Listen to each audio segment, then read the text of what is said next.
PDX Peace and the many supporting organizations that are putting this event on, including Courage to Resist. I'd like to welcome you today. Our event is simple and straightforward.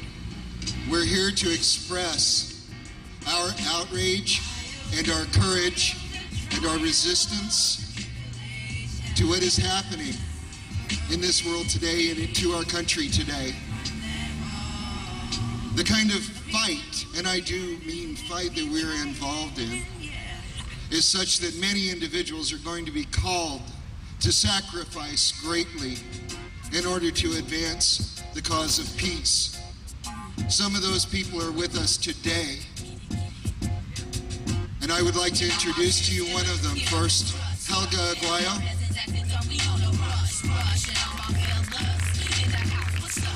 Hello, Portland.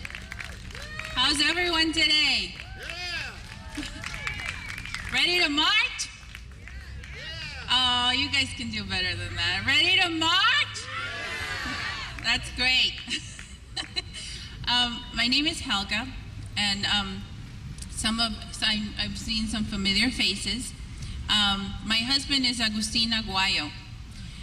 He recently just got out of prison for refusing a second deployment to Iraq. Before being convicted, he was facing 7 years in prison.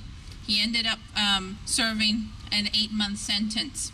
He's a conscientious objector, and we've been fighting the military for over 3 years now for him to be recognized as a conscientious objector, and have been denied by the military, the federal courts, the courts of appeal, and our last step, and we're deciding if we're going to do that, is go to the Supreme Court. I learned early on when we started, this endeavor, if I can call it that, it was all about saving Augie.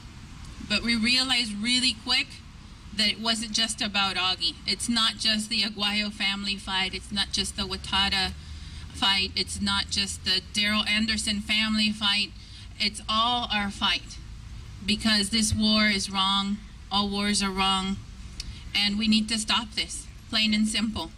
And the best way to do that is by stopping people from joining the military. And that's one of our missions. My husband and I, we go out to the high schools, and we participate with the Vets for Peace in the LA chapter, and go in there and show them the Arlington West film and speak to them about our experiences. And just tell them about our experiences, and that's enough for those high school students that are at risk to realize that, maybe there's something better out there. Maybe there's a better way to serve your community and your country. Well, we're honored to be here, and we're so happy to be here and share our story. And all of you that are here supporting us, supporting all the soldiers that resist in their own way, need to see this support, because without you, it's very difficult. We couldn't have done what we've done without the support of every single one of you, knowing that there's people out there, a community that will receive us with open arms, that are there to support us through the tough times. It's been really difficult for us, but we're still here, we're still standing. No justice, no peace.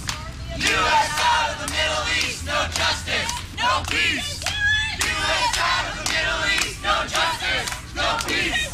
U.S. out of the Middle East, no justice, no peace. U.S. out of the Middle East.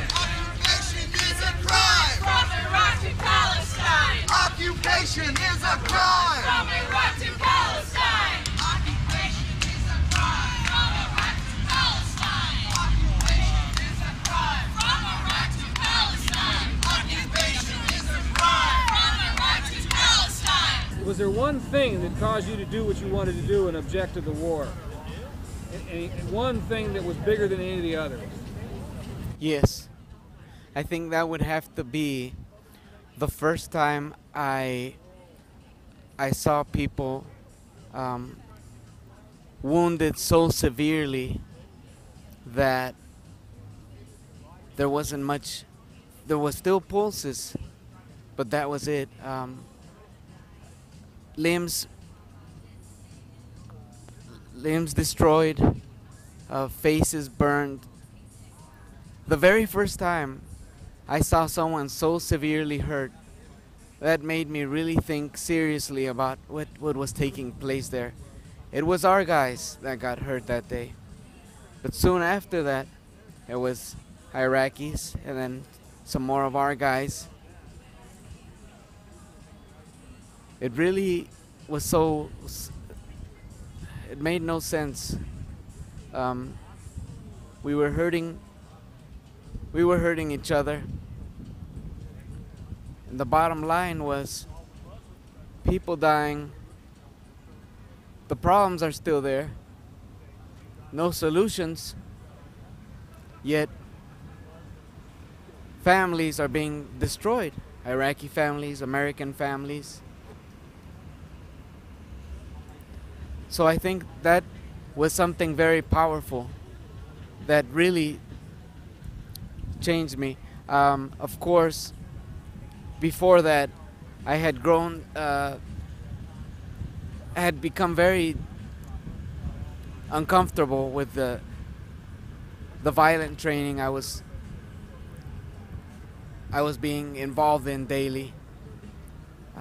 But being in Iraq, seeing my friends die, seeing Iraqi civilians die, nothing, I mean,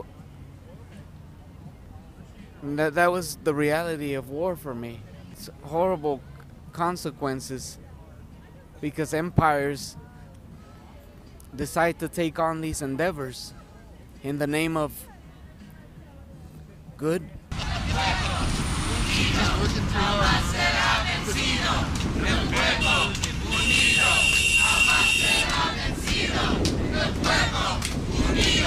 Jamás será vencido. The people united will never be divided. The people united jamás será divided. The people united jamás será vencido. El pueblo unido jamás será vencido. That's bullshit. Get off it. This war is for profit. War is occupation. Will never bring liberation. That's bullshit. Get off it. This war is for profit. War and occupation will never bring liberation. That's bullshit. Get off it. This war is for profit. War and occupation will never bring liberation. That's bullshit. Get off it. This war is for profit. Get off it. This war is for profit. War and occupation will never bring liberation. That's bullshit. Get off it. Now! What do we want? Troops out. When do we want it? Now! What do we want? Troops out. When do we want it? Now! What do we want? Troops out. When do we want it? Now! What do we want? Troops out. When do we want it? Now!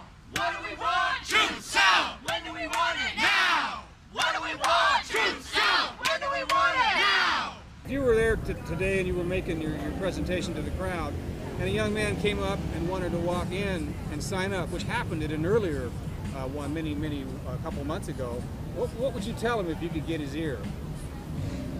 That would be a wonderful opportunity. I would ask him what he's expecting. The advertising is very appealing. It shows one picture of what the military is like. It shows people rescuing, humanitarian efforts, help, like for example, assistance in natural disasters. You see people marching, you see people in uniform, very nice, very clean. It's really sugar-coated. There's the other side of the military, which is what the military is all about, which is waging wars, causing destruction, human. So I would try to get his attention and see what it is he's thinking of, why it is he wants to join. sometimes our young people have these ideas and these hopes and these dreams. They get shattered because of the reality of war. Some come in with the hopes of going to college, improving their lives. Well, the Army does extend benefits, but the Army is not there for young kids to go to college. That's not the point. And unfortunately, some never make it to a college classroom because they die too soon or they don't get their benefits for some technical reason. So you're saying that there are denials of benefits that are promised? Yes, absolutely. See, there's many things that recruiters don't say. For example, the GI Bill, which is the program that extends college money after the person has finished their term in the military. So that money is only awarded to the person, to the enlistee, if he gets an honorable discharge.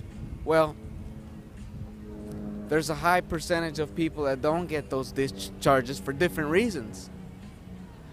People don't know that when they come in. So, for one reason or another, some people never see those benefits. And from the people that do get the GI Bill, not all of them, there's a small percentage of people, I think it's like 15% of people that actually participate in the program that ever really get a degree. That's tragic because, I mean, the least we could do for them is put them through school. I mean, they're sacrificing, they're putting everything on the line, putting their lives out there. And then they come out after being in Iraq 1 year, 2 years. And for some, for example, a friend of mine's used marijuana. Well, he was caught, and his honorable discharge was withdrawn from him, and he wanted to go to college. Well, he can't go to college because he smoked. Well, he shouldn't have been smoking. However, he sacrificed so much. He gave a year of his life in Iraq, and those benefits are gone for him. Say what? Latino, Arab, Asian, and white. No racist, no more, defend our civil rights. Say what? Black, Latino, Arab, Asian, and white.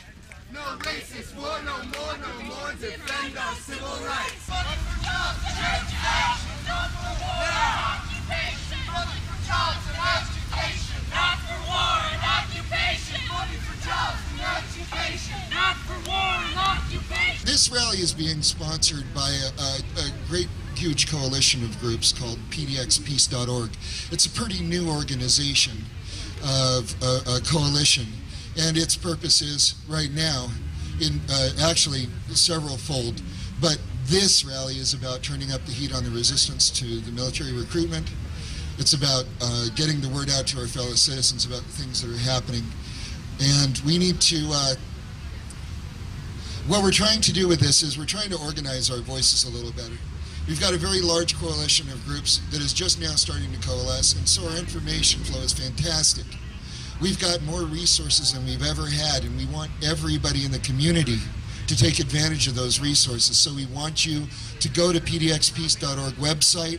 We want you to check out what we're about and what we have to offer you as an umbrella organization and a coalition organization. I'd like to introduce Tom Bernard.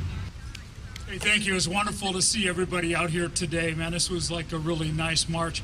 I saw that Agustin was in town, and I wanted to come out and show my personal support.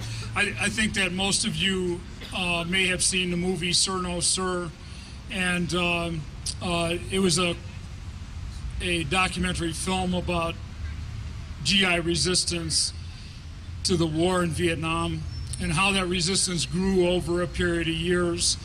And the resistance grew from individual acts of resistance to collective acts of refusal to participate in the Vietnam War. And I think that we're seeing tremendous parallels today between what happened in Vietnam and what's going on in Iraq. And I wanted to say to Augustine and to his family, thank you, man. You are courageous people. Okay, it is acts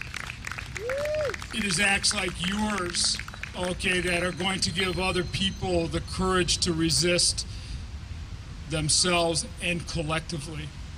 And we know that for the longer we stay, the longer we occupy Iraq, the more resistance is going to grow, the more GIs are going to recognize that they have to take matters into their own hands in order to achieve justice. And so we know that is inevitable and it will happen, but thank you very much for doing what you're doing, and I appreciate that. And I know that none of this that goes on here today is being done for free. The money that we contribute is not going to go to maiming and killing Iraqi civilians, Iraqi children. It's not going to go to maiming our troops. In fact, I wish we could get our hands on all those young people that are enlisting in the military today and ask them, do you realize what it must be like? Are you prepared to come back and live a life worse than death, okay, for the rest of your life? Are you prepared to come back a human vegetable?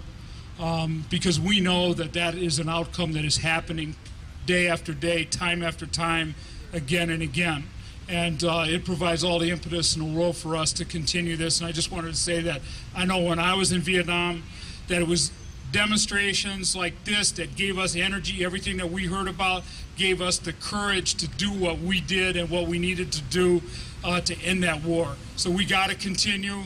Whether demonstrations are big or small, we got to stay out in the street and make it happen. I would like to introduce Lori, who is a lead organizer for Courage to Resist.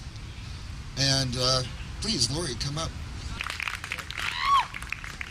I feel a little silly standing in front of a mic since we're all so small. We could just kind of huddle up and strategize about how to end the war. One thing that I know we can do is we can support GI resistance, because GI resistance can end the war. When troops refuse to fight it, the war can continue. That paired with counter-recruitment, I can't think of a better way to spend my time trying to end the war. Not that there aren't great ways to end the war, but that's what I choose to do. One of the reasons I choose to do that is because it's really hard to find hope sometimes in this struggle. The war has been going on for, 4 years now?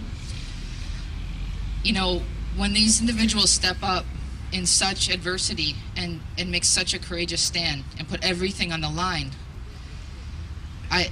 that's inspiring to me. That's hope. So that's why I do what I do. What is Courage to Resist? We're an organization that primarily supports the soldiers who publicly refuse, but it's not limited to that. When I say GI resistance, I hate this. What do I mean? There's all forms of GI resistance happening right now that we don't even know about. We know about Agustin Aguayo, I hope. We know about Aaron Watada. We know about a lot of the people that are on the Courage to Resist site. I can shout their names out. Mark Wilkerson, he's still in Fort Hood serving a 7-month sentence. He should be out soon, hopefully, but you can write him letters.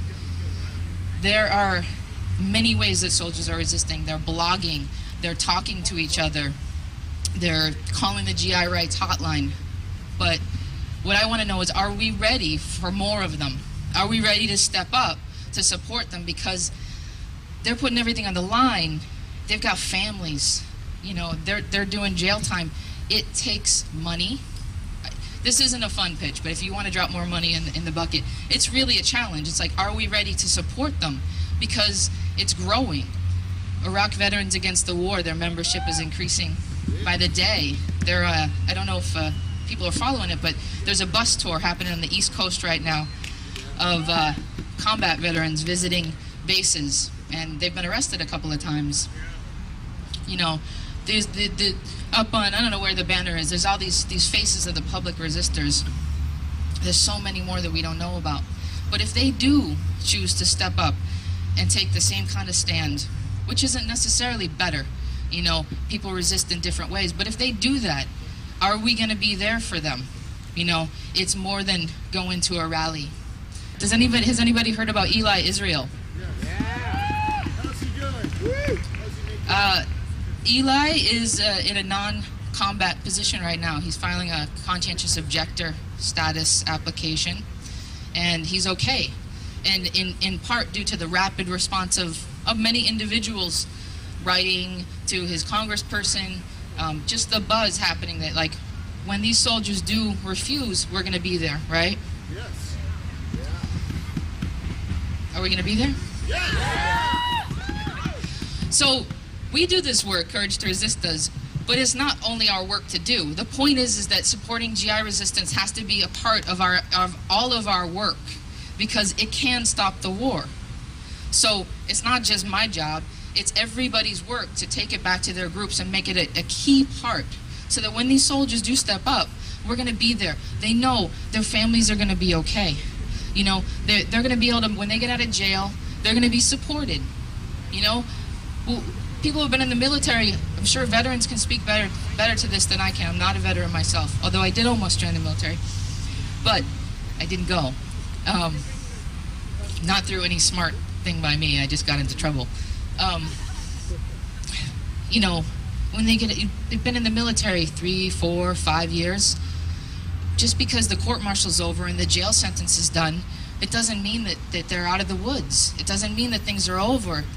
The transition is incredibly difficult. We need to create a community of support for these resistors, not just on the West Coast, not just on the East Coast, but everywhere. So we have to popularize war resistance as you know, as something that's courageous, but also something that's sustainable.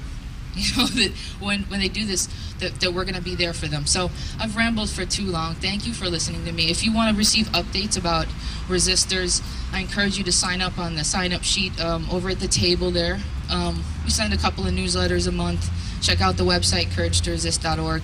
Talk to me after if you want to know more that you don't know about, and talk to each other about how you're going to better support war resistors. Thanks. We need you to join us in creating an anti-war movement in Portland.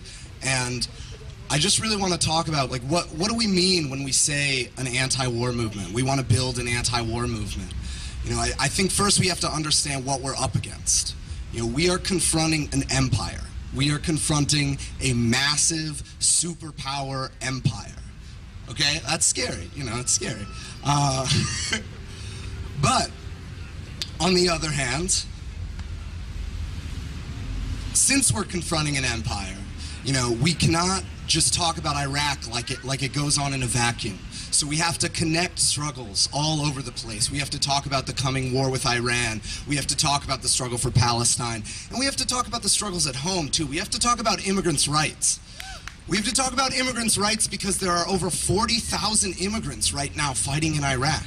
That's crazy that our government is throwing up walls at the U.S.-Mexico border to prevent workers from coming into the U.S., while it's throwing open the doors to military and war to those same people.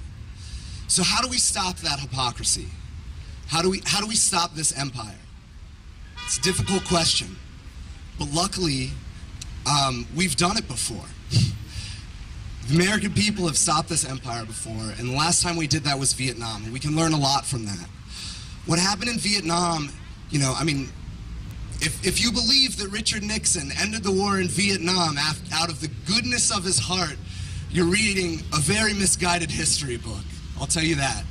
The war in Vietnam was ended by thousands of people coming out protesting, large and small protests. It was ended by the Vietnamese resistance, which put up an incredible fight against the greatest superpower in the country. And to top it all off, it was ended by resistance within the military that made it ultimately impossible for the U.S. to continue its imperial aims. When the military refuses to fight, the U.S. government can no longer wage war. No longer can. And today we're starting to see the beginning of that kind of movement. Just the beginning. We've got an incredibly courageous individual with us today, Agustin Aguayo, who's part of that beginning. Iraq Veterans Against the War, I think they're up to something like 450 members right now. 500 members. They just started their first first chapter on an active duty GI base. You know, Lori talked about Eli Israel, so I won't get into him. But recently he walked up to his commanding officer in Iraq and said, I'm not going to participate in this illegal, immoral war anymore. And that's incredible. But like Lori said, the resistance in the military can only grow if the anti-war movement at home grows with it. We have to be there to support them, because it's not like it's an easy thing to resist. The military is not very excited when, you know, vets and active GIs come out and speak against the war. So what we're trying to do in the PDX Peace Coalition is we're trying to build a movement, an anti-war movement, and a movement against empire, a movement against all these things, a social justice movement against empire. And, you know, let's be honest. You know, first of all, I'll be honest. We need you. PDX Peace Coalition, the anti-war movement, needs you. Because the only way we're going to end this war is by mobilizing thousands upon thousands of people collectively to do things like this. And we have to keep growing, and we have to keep growing. But also, you need us. And the reason you need us is because each and every one of us is going to end up paying for this war. We're going to end up paying for this war in bad public education, in lack of health care, in low wages, etc., and etc. So right now, what we're trying to do is build a movement against empire. It's just starting. It's just starting. And let's be honest, you know, we're not there. We don't have a resistance that can take on empire right now, that can take on the US empire. But we will. We will, because people cannot take this war any longer. We all have a responsibility as Americans. What happens in our country, the actions that our leaders take, I think we're all responsible. In a certain way, we all have a voice. I mean, we have this beautiful thing in America that's the freedom of expression. And if there's something that's happening that is wrong and we don't voice it, then we're doing a very unpatriotic thing. We're not conserving the beautiful things that we have. We all have a responsibility as Americans. What happens in our country, the actions that our leaders take, I think we're all responsible. In a certain way, we all have a voice. I mean, we have this beautiful thing in America that's the freedom of expression.